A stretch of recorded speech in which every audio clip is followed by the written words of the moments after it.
Chapter 21 of the Count of Monte Cristo by Alexandre Dumas. Chapter 21. The Island of Tiboulen.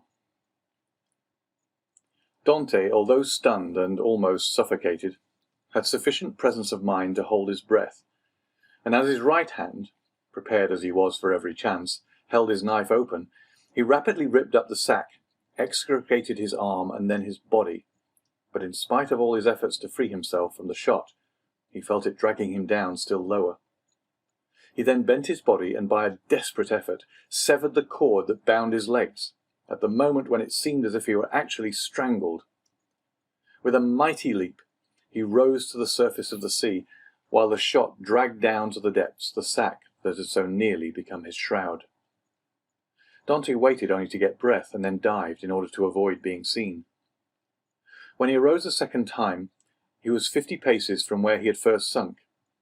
He saw overhead a black and tempestuous sky, across which the wind was driving clouds that occasionally suffered a twinkling star to appear. Before him was the vast expanse of waters, sombre and terrible, whose waves foamed and roared as if before the approach of a storm. Behind him, blacker than the sea, blacker than the sky, rose phantom-like the vast stone structure, whose projecting crags seemed like arms extended to seize their prey, and on the highest rock was a torch lighting two figures. He fancied that these two forms were looking at the sea. Doubtless these strange grave-diggers had heard his cry. Dante dived again, and remained a long time beneath the water. This was an easy feat to him, for he usually attracted a crowd of spectators in the bay before the lighthouse at Marseilles when he swam there, and was unanimously declared to be the best swimmer in the port. When he came up again, the light had disappeared. He must now get his bearings. Ratonneau and Pomègue are the nearest islands of all those that surround Château d'If, but Ratonneau and Pomègue are inhabited, as is also the islet of Dôme. Tiboulen and Le Maire were therefore the safest for Dante's venture. The islands of Tiboulen and Le Maire are a league from the Château d'If. Dante nevertheless determined to make for them. But how could he find his way in the darkness of the night? At this moment he saw the light of Planier gleaming in front of him like a star. By leaving this light on the right, he kept the island of Tiboulen a little on the left. By turning to the left, therefore, he would find it. But as we have said, it was at least a league from the Château d'If to this island. Often in prison, Faria had said to him, when he saw him idle and inactive, "Dante, you must never give way to this listlessness. You will be drowned if you seek to escape, and your strength has not been properly exercised and prepared for exertion." These words rang in Dante's ears. Even beneath the waves, he hastened to cleave his way through them to see if he had not lost his strength. He found with pleasure that his captivity had taken away nothing of his power, and that he was still master of that element on whose bosom he had so often sported as a boy. Fear, that relentless pursuer, clogged Dante's efforts. He listened for any sound that might be audible, and every time that he rose to the top of a wave he scanned the horizon and strove to penetrate the darkness. He fancied that every wave behind him was a pursuing boat, and he redoubled his exertions, increasing rapidly his distance from the chateau, but exhausting his strength. He swam on still, and already the terrible chateau had disappeared in the darkness. He could not see it, but he felt its presence. An hour passed, during which Dante, excited by the feeling of freedom, continued to cleave the waves. "Let us see," said he. "I have swum above an hour, but as the wind is against me, that has retarded my speed. However, if I am not mistaken, I must be close to Tiboulen. But what if I were mistaken?" A shudder passed over him. He sought to tread water in order to rest himself, but the sea was too violent, and he felt that he could not make use of this means of recuperation. "Well," said he, "I will swim on until I am worn out, or the cramp seizes me, and then I shall sink." And he struck out with the energy of despair. Suddenly the sky seemed to him to become still darker and more dense, and heavy clouds seemed to sweep down towards him. At the same time, He felt a sharp pain in his knee. He fancied for a moment that he had been shot, and listened for the report, but he heard nothing. Then he put out his hand and encountered an obstacle, and with another stroke knew that he had gained the shore. Before him rose a grotesque mass of rocks that resembled nothing so much as a vast fire petrified at the moment of its most fervent combustion. It was the island of Tiboulen. Dante rose, advanced a few steps, and, with a fervent prayer of gratitude, stretched himself on the granite, which seemed to him softer than down. Then, in spite of the wind and rain, he fell into the deep, sweet sleep of utter exhaustion. At the expiration of an hour, Edmond was awakened by the roar of thunder. The tempest was let loose and beating the atmosphere with its mighty wings. From time to time a flash of lightning stretched across the heavens like a fiery serpent, lighting up the clouds that rolled on its vast, chaotic waves. Dante had not been deceived. He had reached the first of the two islands, which was in fact Tiboulen. He knew that it was barren and without shelter, but when the sea became more calm, he resolved to plunge into its waves again and swim to Le Mer, equally arid but larger and consequently better adapted for concealment. An overhanging rock offered him a temporary shelter, and scarcely had he availed himself of it when the tempest burst forth in all its fury. Edmond felt the trembling of the rock beneath which he lay. The waves, dashing themselves against it, wetted him with their spray. He was safely sheltered, and yet he felt dizzy in the midst of the warring of the elements and the dazzling brightness of the lightning. It seemed to him that the island trembled to its base, and that it would, like a vessel at anchor, break moorings and bear him off into the centre of the storm. He then recollected that he had not eaten or drunk for 24 hours. He extended his hands and drank greedily of the rain-water that had lodged in a hollow of the rock. As he rose, a flash of lightning that seemed to rive the remotest heights of heaven illumined the darkness. By its light, between the island of Le Mer and Cap Croiselle, a quarter of a league distant, Dante saw a fishing boat driven rapidly like a spectre before the power of winds and waves. A second after, he saw it again, approaching with frightful rapidity. Dante cried at the top of his voice to warn them of their danger, but they saw it themselves. Another flash showed him 4 men clinging to the shattered mast and the rigging, while a 5th clung to the broken rudder. The men he beheld saw him undoubtedly, for their cries were carried to his ears by the wind.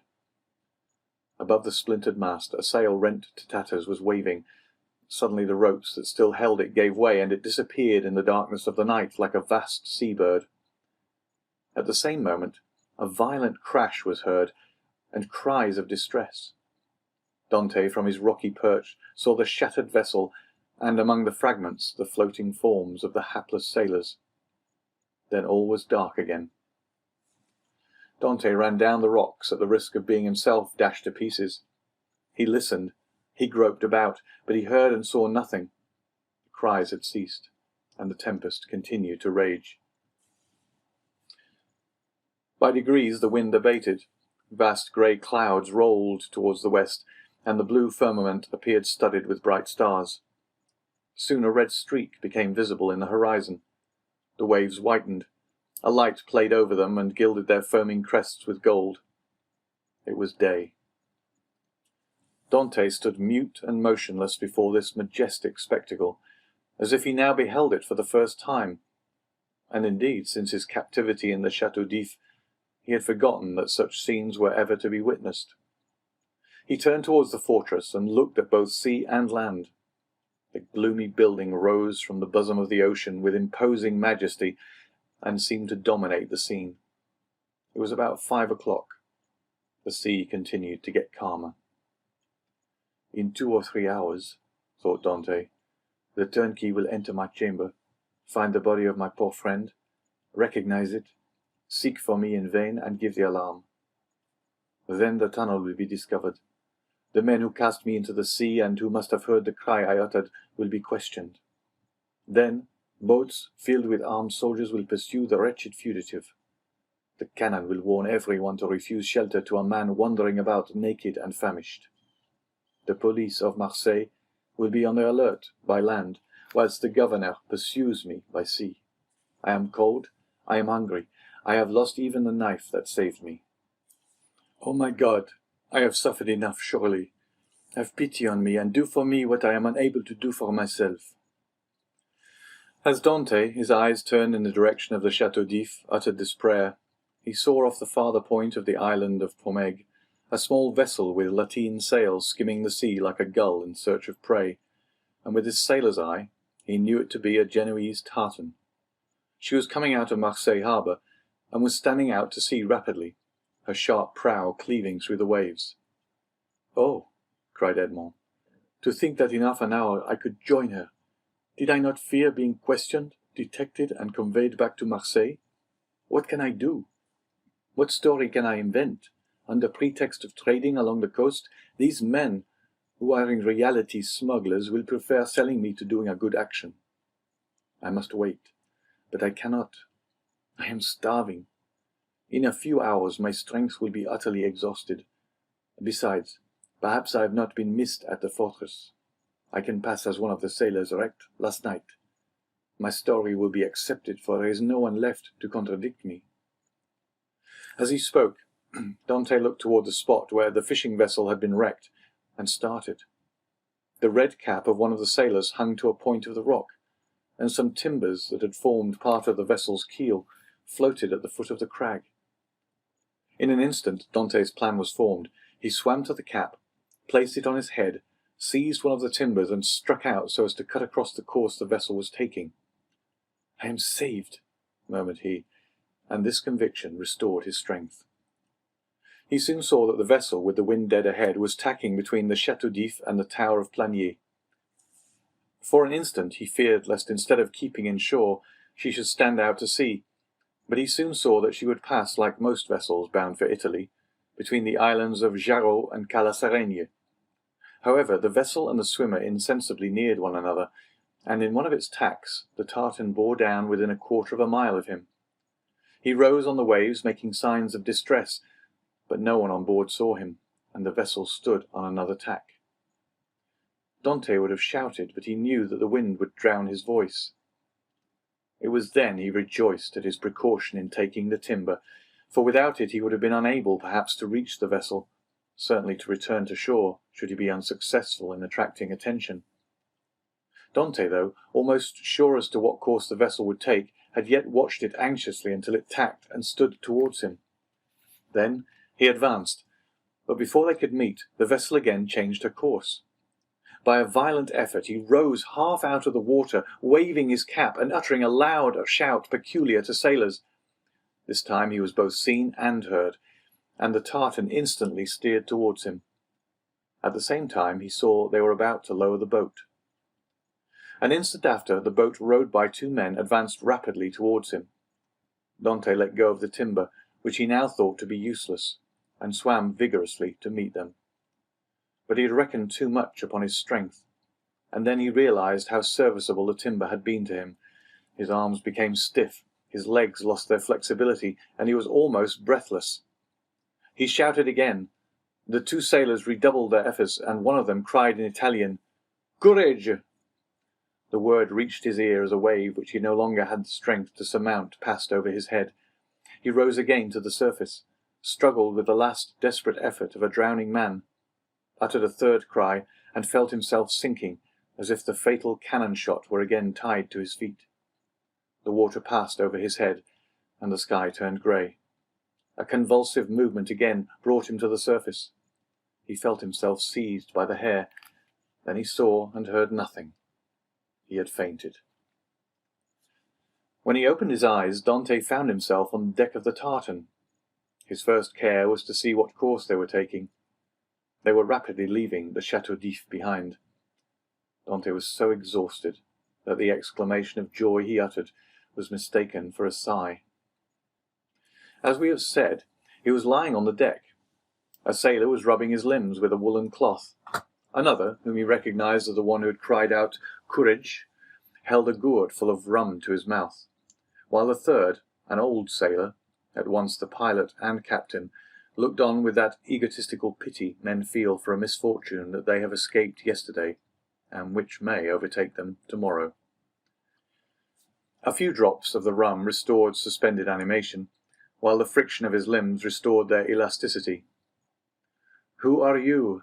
said the pilot in bad French. "I am," replied Dante in bad Italian, "a Maltese sailor. We were coming from Syracuse, laden with grain. The storm of last night overtook us at the Cape Morgian, and we were wrecked on the rocks." "Where do you come from?" "From these rocks that I had the luck to cling to while our captain and the rest of the crew were all lost. I saw your vessel, and fearful of being left to perish on the desolate island, I swam off on a piece of wreckage to try and intercept your course. You have saved my life, and I thank you," continued Dante. "I was lost when one of your sailors caught hold of my hair." "It was I," said a sailor of a frank and manly appearance, "and it was time, for you were sinking." "Yes," returned Dante, holding out his hand. "I thank you again." "I almost hesitated, though," replied the sailor. "You looked more like a brigand than an honest man, with your beard 6 inches and your hair a foot long." Dante recollected that his hair and beard had not been cut all the time he was at the Château d'If. "Yes," said he, "I made a vow to Our Lady of the Grotto not to cut my hair or beard for 10 years if I was saved in a moment of danger. But today the vow expires." "Now, what are we going to do with you?" said the captain. "Alas, anything you please. My captain is dead. I have barely escaped. But I am a good sailor. Leave me at the first port you make. I shall be sure to find employment." "Do you know the Mediterranean?" "I have sailed over it since my childhood." "You know the best harbors?" "There are few ports that I could not enter or leave with a bandage over my eyes."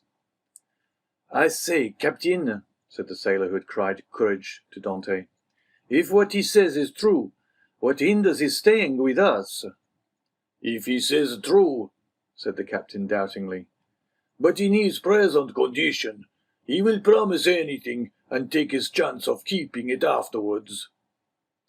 "I will do more than I promise," said Dante. "We shall see," returned the other, smiling. "Where are you going?" asked Dante. "To Leghorn." "Then why, instead of tacking so frequently, do you not sail nearer the wind?" "Because we should run straight onto the island of Rion." "You shall pass it by 20 fathoms." "Take the helm, and let us see what you know." The young man took the helm, felt to see if the vessel answered the rudder promptly, and seeing that without being a first-rate sailor she yet was tolerably obedient. "To the sheets," said he. The 4 seamen who composed the crew obeyed while the pilot looked on. "Hold taut." They obeyed. "Belay." This order was also executed, and the vessel passed, as Dante had predicted, 20 fathoms to windward. "Bravo!" said the captain. "Bravo!" repeated the sailors, and they all looked with astonishment at this man whose eye now disclosed an intelligence, and his body a vigour they had not thought him capable of showing. "You see," said Dante, quitting the helm, "I shall be of some use to you, at least during the voyage. If you do not leave me at Leghorn, you can leave me there, and I will pay you out of the first wages I get for my food and the clothes you lend me." "Ah," said the captain, "we can agree very well, if you are reasonable." "Give me what you give the others, and it will be all right," returned Dante. "That's not fair," said the seaman who had saved Dante, "for you know more than we do." "What is that to you, Jacopo?" returned the captain. "Every one is free to ask what he pleases." "That's true," replied Jacopo. "I only make a remark." "Well, you would do much better to find him a jacket and a pair of trousers if you have them." "No," said Jacopo, "but I have a shirt and a pair of trousers." "This is all I want," interrupted Dante. Jacopo dived into the hold and soon returned with what Edmond wanted. "Now then, do you wish for anything else?" said the patron. "A piece of bread and another glass of the capital rum I tasted, for I have not eaten or drunk for a long time." He had not tasted food for 40 hours. A piece of bread was brought, and Jacopo offered him the gourd. "Larboard your helm!" cried the captain to the steersman. Dante glanced that way as he lifted the gourd to his mouth, then paused with hand in mid-air. "Hullo! What's the matter at Chateau d'If?" said the captain.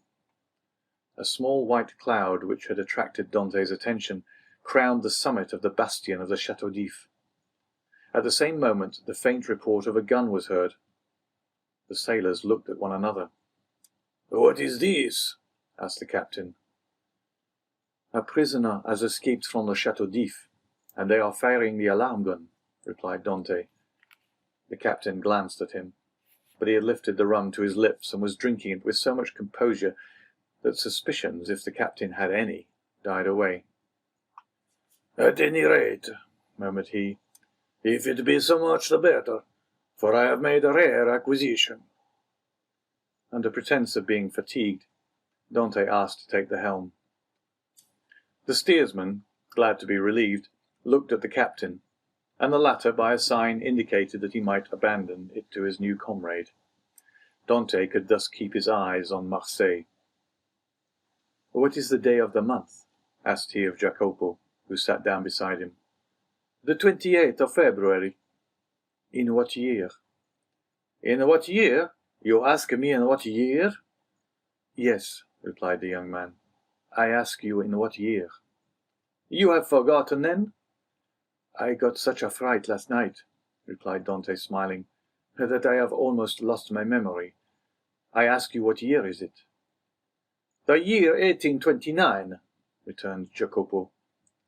It was 14 years, day for day, since Dante's arrest. He was 19 when he entered the Chateau d'If. He was 33 when he escaped. A sorrowful smile passed over his face. He asked himself what had become of Mercédès, who must believe him dead. Then his eyes lighted up with hatred as he thought of the 3 men who had caused him so long and wretched a captivity. He renewed against Danglars, Fernand, and Villefort the oath of implacable vengeance he had made in his dungeon.